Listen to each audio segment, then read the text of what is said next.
الحمدللہ وحدہ والصلاة والسلام علی من لا نبی بعدہ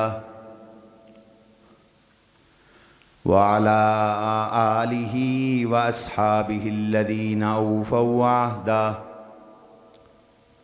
اما بعد فاعوذ باللہ من الشیطان الرجیم بسم اللہ الرحمن الرحیم وما جعلنا لبشر من قبلك الخلد افإن مت وهم خالدون وقال رسول اللہ صلی اللہ علیہ وسلم لقنوا موتاکم لا الہ الا اللہ وقال رسول اللہ صلی اللہ علیہ وسلم اقرؤوا سورة یاسین علی موتاکم او کما قال اللہم صل علی سیدنا و مولانا محمد وعلی آل سیدنا و مولانا محمد وبارک وسلم۔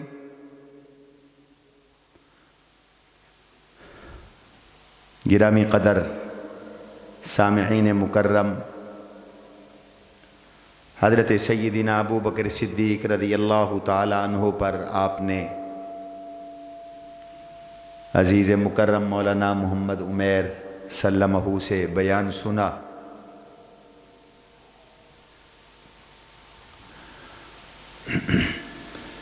گزشتہ کئی جمعوں سے میں موت کے متعلق اور میت کے متعلق احکام عرض کر رہا ہوں جو ہماری زندگی کا اختتام اور ہماری آخری ضرورت ہے۔ ہمارا خاتمہ ایمان پر ہو اور جب ہم دنیا سے جائیں تو اللہ کے نبی علیہ السلام کی امت بن کر، حضور کی ملت بن کر، حضور کے طریقے پر دنیا سے جائیں۔ بات یہاں تک پہنچی تھی کہ خودکشی کی موت حرام ہے۔ اچھا خاتمہ اچھی آخرت کی علامت ہے اور برا خاتمہ بری آخرت کی علامت ہے، برے انجام کی علامت ہے۔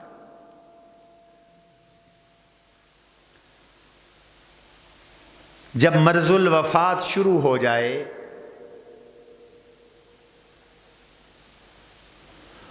اور آدمی کو چوکنا ہو جانا چاہیے،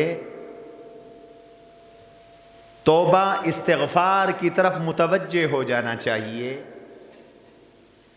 اللہ اور بندوں کے حقوق کی ادائیگی کی طرف متوجہ ہو جانا چاہیے۔ زندگی کے آخر میں کوئی ایسا عمل نہ کرے جس سے خاتمہ خراب ہو جائے۔ مثلا کسی نے آخر عمر میں ایسی وصیت کر دی جس سے قطع رحمی ہو گئی، رشتے ٹوٹ گئے، یا کچھ ورثاء کو محروم کر دیا تو خاتمہ خراب ہو گیا۔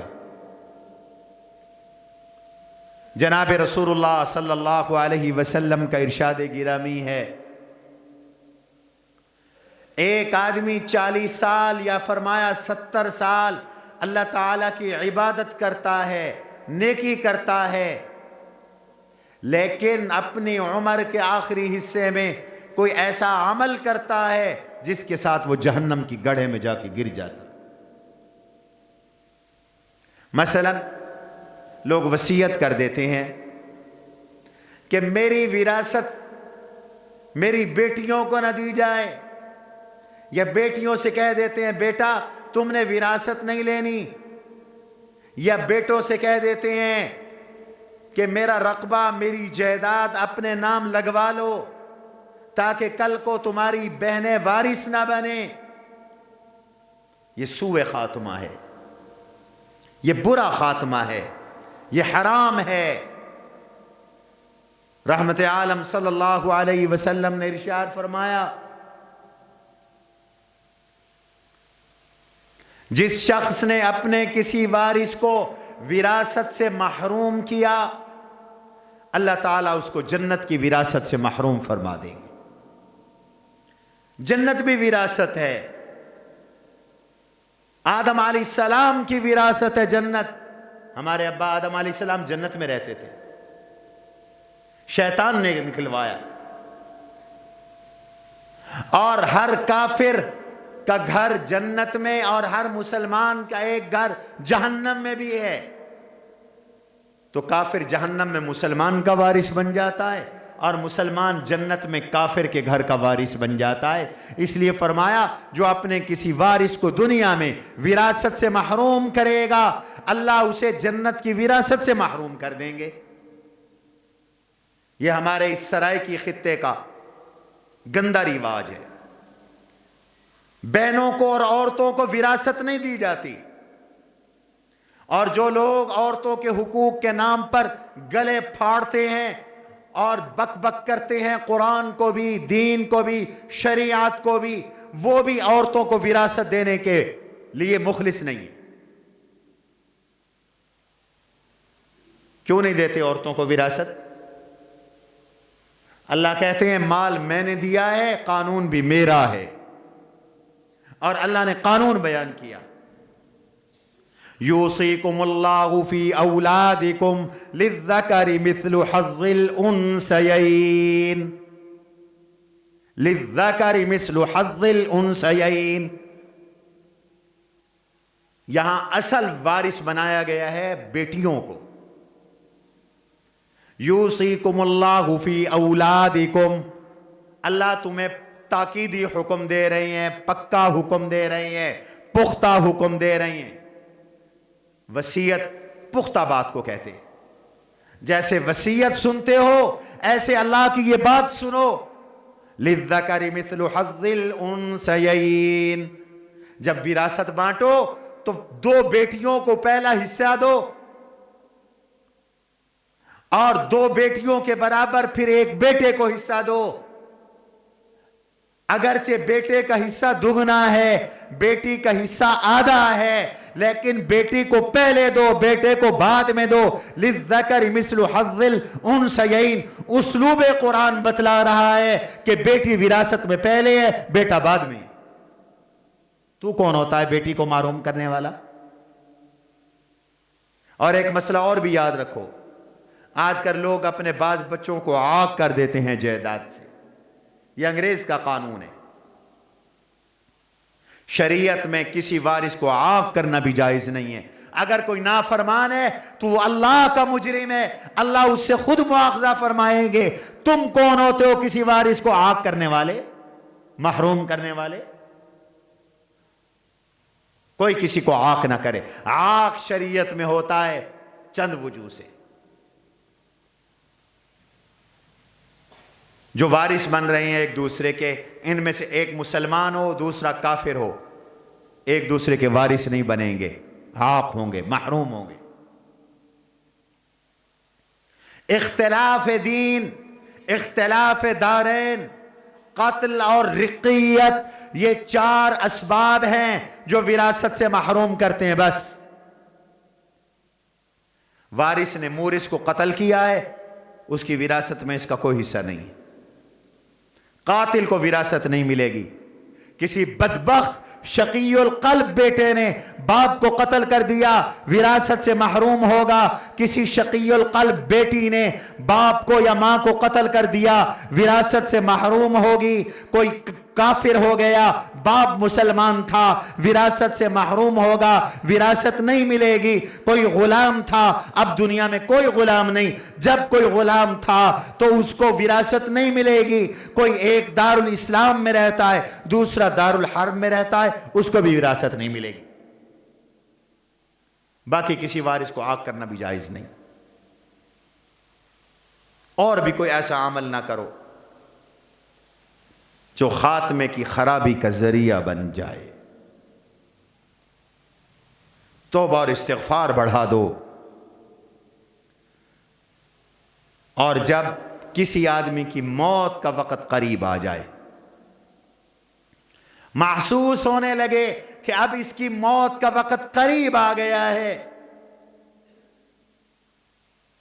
سکرات شروع ہو رہی ہے، لمبے لمبے سانس شروع ہو رہے ہیں، پاؤں اور ٹانگیں ڈھیلی پڑ رہی ہیں، تو اب حکم ہے کہ جو ارد گرد لوگ بیٹھے ہوئے ہو، جو اعزاء ہو، اقارب ہو، رشتہ دار ہو، اس کے قریب بیٹھ کر دنیا کی باتیں نہ کرو، دنیا کے قصے نہ چھیڑو، دنیا کے معاملات نہ چھیڑو، اس لیے کہ اب وہ اللہ کے پاس جا رہا ہے، اس کے پاس بیٹھ کر اس کا دل دنیا سے نہ اٹکاؤ، بلکہ جب وہ اللہ کے پاس جا رہا ہو اور اس کا دل اللہ کے ذکر سے بھرپور ہو، کیا کریں؟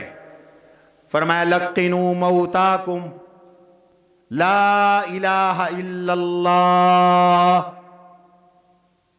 ان قریب المرگ، موتا سے مراد قریب المرگ لوگ ہیں، ان قریب المرگ لوگوں کے ارد گرد بیٹھ جاؤ اور اونچی آواز سے پڑھو لا الہ الا اللہ، لا الہ الا اللہ، لا الہ الا اللہ، اونچی اونچی آواز سے پڑھو، لیکن اسے کہو نہیں، ابا کلمہ پڑھ، اماں کلمہ پڑھ، چاچا کلمہ پڑھ، دادا کلمہ پڑھ، بی بی کلمہ پڑھ، نہ کہو، اس پر موت کی سختی ہے، کہیں ایسا نہ ہو کہ موت کی سختی کی وجہ سے، شدت کی وجہ سے، درد کی وجہ سے، کرانے کی وجہ سے، تکلیف کی وجہ سے وہ پڑھنے سے انکار کر کے کافر نہ ہو جائے، انکار کر کے کافر نہ ہو جائے، کہو نہیں، بلکہ حکم ہے اس کے ارد گرد بیٹھ جاؤ اور اونچی اونچی آواز سے پڑھو اشہد ان لا الہ الا اللہ وحدہ لا شریک لہ واشہد ان محمدا عبدہ ورسولہ، پڑھو اونچی اونچی آواز سے لا الہ الا اللہ محمد الرسول اللہ، تاکہ تمہیں پڑھتا دیکھے تو وہ بھی پڑھے، تمہیں پڑھتا دیکھے تو وہ بھی پڑھے، کیوں؟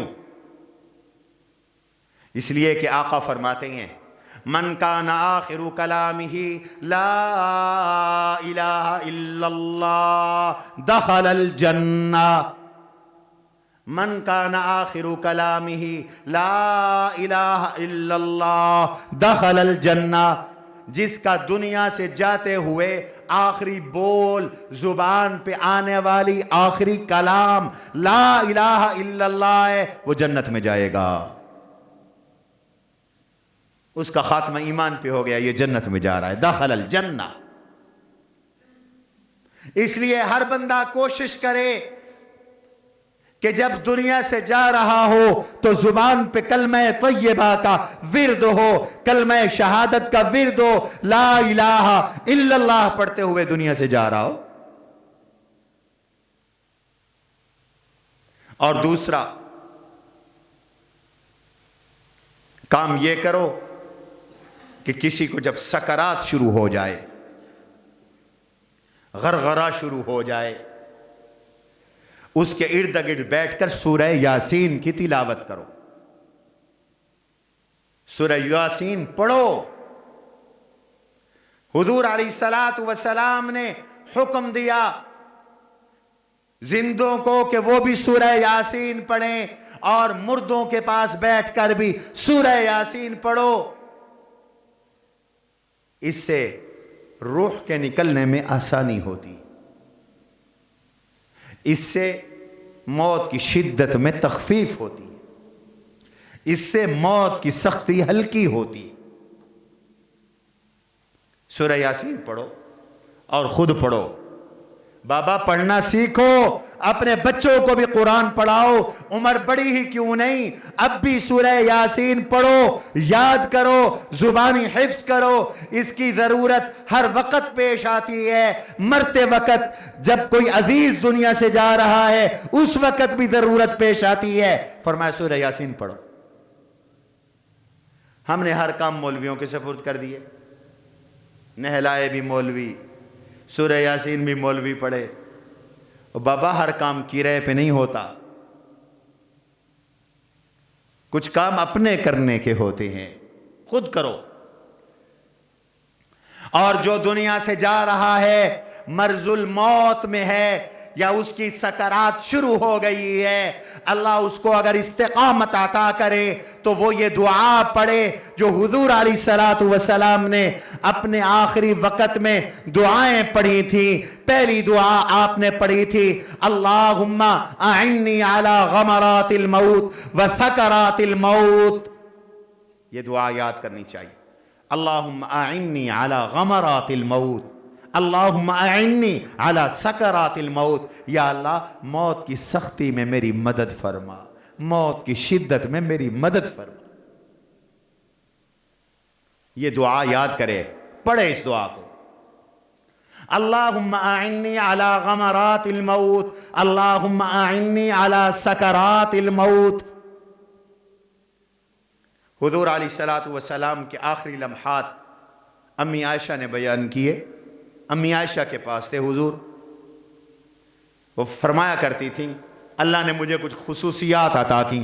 ابو بکر کو بھی اللہ نے کمال دیا، ابو بکر کی بیٹی کو بھی اللہ نے کمال دیا۔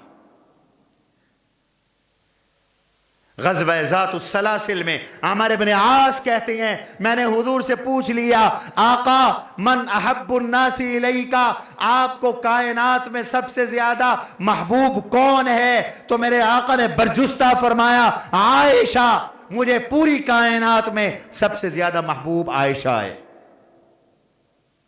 انہوں نے پھر پوچھا وَمِنَ الرِّجَالِ، مردوں سے آپ کو کون زیادہ محبوب ہے؟ فرمایا ابوہا ابو بکر، عائشہ کا ابا ابو بکر مجھے سب سے زیادہ یہ پسند ہے، میرا سب سے بڑا یار ابو بکر ہے، سب سے بڑا وفادار ابو بکر ہے، سب سے بڑا جانثار ابو بکر ہے۔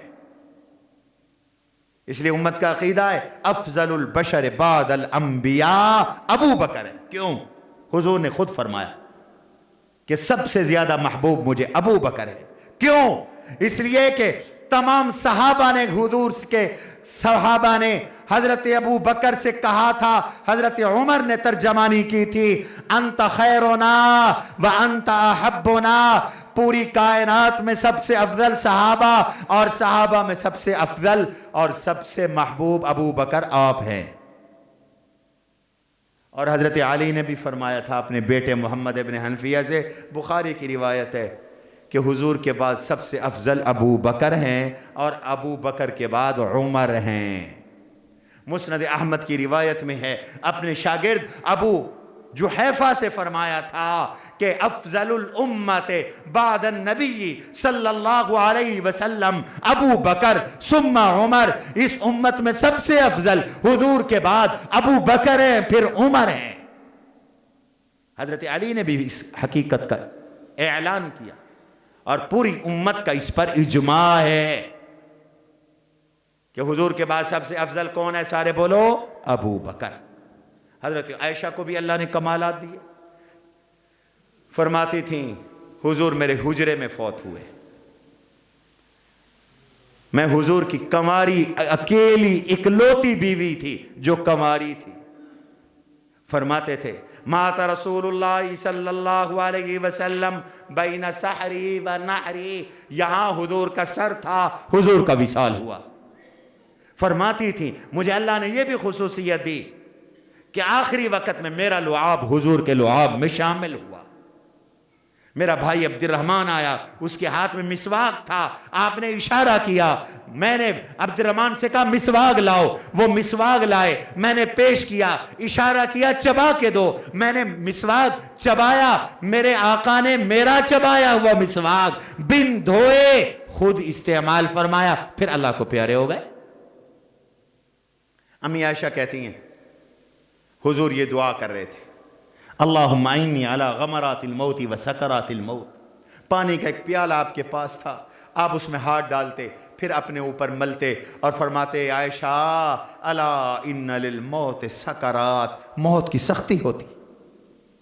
اور پھر آپ نے ایک بات ارشاد فرمائی، بڑی اہم بات، وفات سے تھوڑی دیر پہلے لعنت اللہ علی الیہود والنصارى اتخذوا قبور انبیائہم مساجدا، اللہ تو یہودیوں عیسائیوں پہ لعنت کرنا، انہوں نے اپنے نبیوں کی قبروں کو سجدہ گاہ عبادت گاہ بنا لیا، سجدے کیے قبروں پر، تو ان پہ لعنت کرنا۔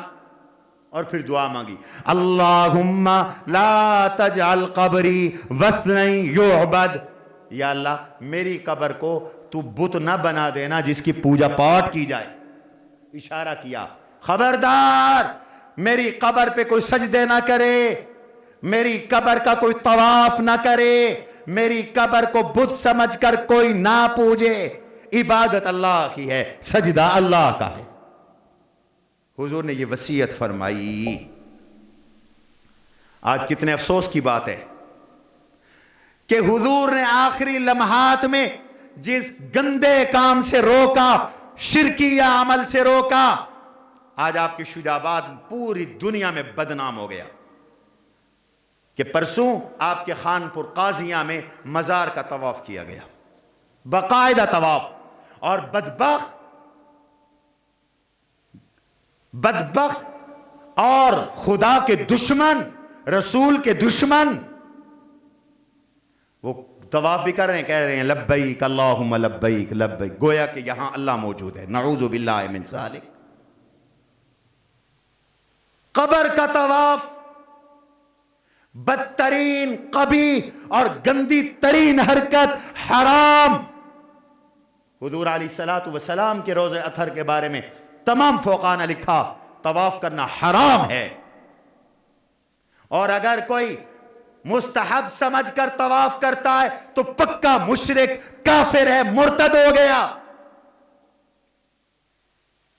اور اگر کوئی یہ کہتا ہے کہ یہ خود خدا ہے، جیسے کہ لگتا ہے وہ کہہ رہا ہے لبیک اللہم لبیک لبیک،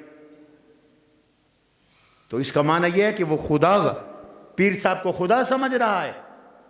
تو اب اس کے بدبخت ہونے میں کوئی شک رہا؟ بولو ایمان سے، کوئی شک رہا؟ طواف عبادت ہے، اور عبادت کس کی ہے؟ سارے بولو، اللہ۔ مسلمانوں، ہمارا اللہ بھی ایک، خاتم النبیین بھی ایک، ہمارا قرآن بھی ایک، ہمارا قبلہ بھی، بولو بولو، قبلہ بھی ایک۔ یہ تو خانپور قاضیہ میں تم دوسرا قبلہ بنانا چاہتے ہو، کعبہ بنانا چاہتے ہو۔ اور حضور کی غیرت جاگتی تھی جب کوئی دوسرا کعبہ بناتا تھا۔ یمن کا ایک علاقہ تھا، وہاں کچھ لوگوں نے 2 نمبر کعبہ بنا دیا تھا، ذوالخلصہ۔ حضور نے کچھ دن پہلے، وصال سے کچھ روز پہلے، رسول اللہ صلی اللہ علیہ وسلم نے بلایا اپنے ایک صحابی کو، ان کا نام جریر ابن عبداللہ تھا۔ فرمایا جریر ابن عبداللہ 150 سوار لے جاؤ، گھوڑوں پہ جاؤ اور جا کر مجھے راحت پہنچاؤ، راحت۔ حضور نے فرمایا مجھے ارحنی یا جریر، بخاری کی روایت، ارحنی یا جریر، جریر میری آنکھوں کو ٹھنڈا کر، مجھے سکون پہنچا۔ حضرت کیسے؟ وہ تیرے علاقے میں جو 2 نمبر کعبہ بنا ہوا ہے، جا وہ طواف رکوا کے آ، وہ کعبہ ڈھا کے آ، گرا کے آ وہ کعبہ۔ میں حوالے سے بات کر رہا ہوں، بخاری کی روایت۔ حضور علیہ الصلوۃ والسلام نے حضرت جریر سے یہ فرمایا۔ حضرت جریر کہنے لگے یا رسول اللہ انی لا اثبت علی الخیل، میں تو گھوڑے پہ بیٹھ ہی نہیں سکتا۔ فرمائی ذرا، یوں سینے پہ ہاتھ پھیرا اور دعا کی، اللہم ثبت ہو، یا اللہ جریر کو گھوڑے پر پکا کر دے، ثابت قدم کر دے، پختہ کر دے۔ بس حضور کی دعا تھی۔ حضور کی دعا تو بجلی سے بھی جلدی پہنچا کرتی تھی، ادھر دعا ہوتی تھی ادھر قبول ہو جاتی تھی۔ جریر 150 سواروں کے ساتھ گئے، جا کر اس کو آگ لگا دی، اور وہیں سے حضور کو پیغام بھیجا، یا رسول اللہ انی ترکتھا کالعجرب، میں نے اس نقلی کعبے کو، جعلی کعبے کو، میں نے اس جعلی طواف کو رکوا دیا ہے، اور اس 2 نمبر کعبے کو میں نے اس طرح کر دیا ہے جیسے خارشی اونٹ ہوتا ہے یا جیسے کھوکھلی عمارت ہوتی ہے، وہ جل چکا ہے۔ 2 نمبر طواف رکا تو حضور کو راحت ملی۔ یہ حرکتیں برداشت نہیں کی جائیں گی. ہم خاموش رہے اس لیے کہ ہمارے بریلوی مکتب فکر کے علماء انہوں نے کہا کہ ہم خود بولیں گے. ہم نے کہا اچھی بات ہے، اچھی بات ہے، لیکن میں معذرت کے ساتھ کہوں گا کاش کہ تم توحید لوگوں کو سمجھاتے تو یہ شرک نہ ہوتا. وہاں بیان کرو توحید کا مسئلہ، بتلاؤ لوگوں کو معبود کون ہے، سارے بولو. سجدے کے لائق کون ہے، سارے بولو. طواف کے لائق کون ہے، سارے بولو. منت کے لائق کون ہے، نیاز کے لائق کون ہے، نظر کے لائق کون ہے، نفع اور نقصان دینے والا کون ہے. قُلْ لَن يُصِيبَنَا إِلَّا مَا كَتَبَ اللَّهُ لَنَا. قرآن کہتا ہے اللہ تکلیف دیتے ہیں. کوئی پریشانی آتی ہے تو اللہ کی طرف سے آتی ہے. إِن يَمْسَسْكَ اللَّهُ بِضُرٍّ فَلَا كَاشِفَ لَهُ إِلَّا هُوَ. إِن يَمْسَسْكَ اللَّهُ بِضُرٍّ، اگر کوئی تکلیف پہنچے فَلَا كَاشِفَ لَهُ إِلَّا هُوَ، تو کون ہے تکلیف کو دور کرنے والا، سارے بولو اللہ ہے. 2 نمبر کعبے نہ بناؤ. طواف صرف بیت اللہ کا ہے. اللہ نے کہا وَعِدْنَا إِلَىٰ إِبْرَاهِيمَ وَإِسْمَاعِيلَ أَن طَهِّرَا بَيْتِيَ لِلطَّائِفِينَ. أَن طَهِّرَا بَيْتِيَ لِلطَّائِفِينَ. ابراہیم و اسماعیل میرے کعبے کو طواف کرنے والوں کے لیے صاف ستھرا رکھ دو، شرک سے بتوں سے پاک کر دو. میرا گھر میرے طواف کے لیے ہے. اللہ ہمیں سچا طواف نصیب فرمائے، آمین. یہ جو لبیک لبیک ہر کام پر شروع ہو گیا ہے، کوئی لبیک یا رسول کہنا شروع کر دیا، کسی نے لبیک یا حسین کہنا شروع کر دیا. خدا کے لیے ایک ہی لبیک رہنے دو. تلبیہ وہی ہے جو حضور نے ہمیں سکھایا ہے، اور وہی لبیک کون سا تھا جو ہم حج عمرے کے لیے پڑھتے ہیں. اللہ ہم سب کو یہ سعادت نصیب کرے. مدینے سے بھی کوئی آئے تو وہ پڑھتا ہوا آتا ہے لبیک اللہم لبیک لبیک لا شریک لک لبیک ان الحمد والنعمت لک والملک لا شریک لک. اللہ تو حج عمرے پہ اعلان کرواتے ہیں لبیک اللہم لبیک لبیک لا شریک لک لبیک. میں خانپور قاضیاں میں نہیں، میں تیرے دروازے پہ چل کے آیا ہوں اس لیے کہ تیرے سوا کوئی شریک نہیں ہے. آخری وقت میں حضور نے شرک کرنے سے منع کیا. اور سنو، میت کے احکام بیان کر رہا ہوں. قرآن بتلاتا ہے بزرگ دنیا سے جائیں تو اپنی اولادوں کو توحید پر رہنے کی وصیت کر کے جائیں. انہیں یہ وصیت کریں وَوَصَّى بِهَا إِبْرَاهِيمُ بَنِيهِ وَيَعْقُوبُ. یعقوب علیہ السلام نے بھی وصیت کی تھی اپنی اولاد کو، ابراہیم علیہ السلام نے بھی وصیت کی تھی. پہلا پارہ کا آخر سورہ بقرہ اٹھا کے دیکھو. بیٹو اللہ کی عبادت کرنا، شرک نہ کرنا. بابا جی جب آپ دنیا سے جانے لگیں تو وصیت کر دیں کہ میری بچوں دیکھو نبی کی اللہ کی توحید پہ قائم رہنا، نبی کی نبوت پہ قائم رہنا، سنت اختیار کرنا، علماء سے پوچھ پوچھ کر سارے کام کرنا، رسم کا کوئی کام نہ کرنا، رواج کا کوئی کام نہ کرنا، بدعت کا کوئی کام نہ کرنا. تو یہ وصیت کر کے دنیا سے چلا جا، اللہ کے نبی تیرا استقبال کریں گے، کہیں گے یہ میری سنت کا عاشق آ گیا ہے، اللہ کی توحید کا عاشق آ گیا ہے. اس لیے جو مرنے والا ہے وہ زبان سے یہ دعا مانگے جو حضور نے اپنے آخری وقت میں دعا مانگی. حضور کی ساری دعاؤں میں آخری دعا آپ کو بتلا رہا ہوں، یاد کر لو. موت ہم سب پہ آنی ہے، یاد کر لو. آپ نے اپنی زندگی کی آخری دعا کیا مانگی؟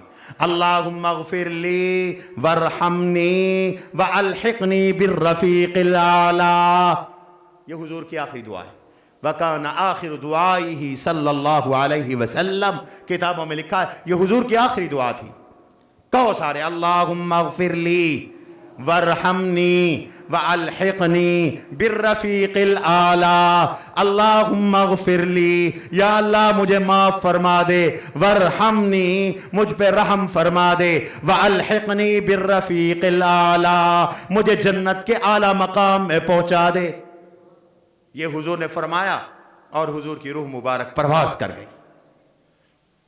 تو مرنے والا ان دعاؤں کی کوشش کرے، اور قریب بیٹھنے والے کلمہ طیبہ کا ورد کریں، اسے کہیں نہ۔ باقی انشاءاللہ آئندہ۔ سبحان ربک رب العزت عما یصفون وسلام المرسلین والحمدللہ رب العالمین۔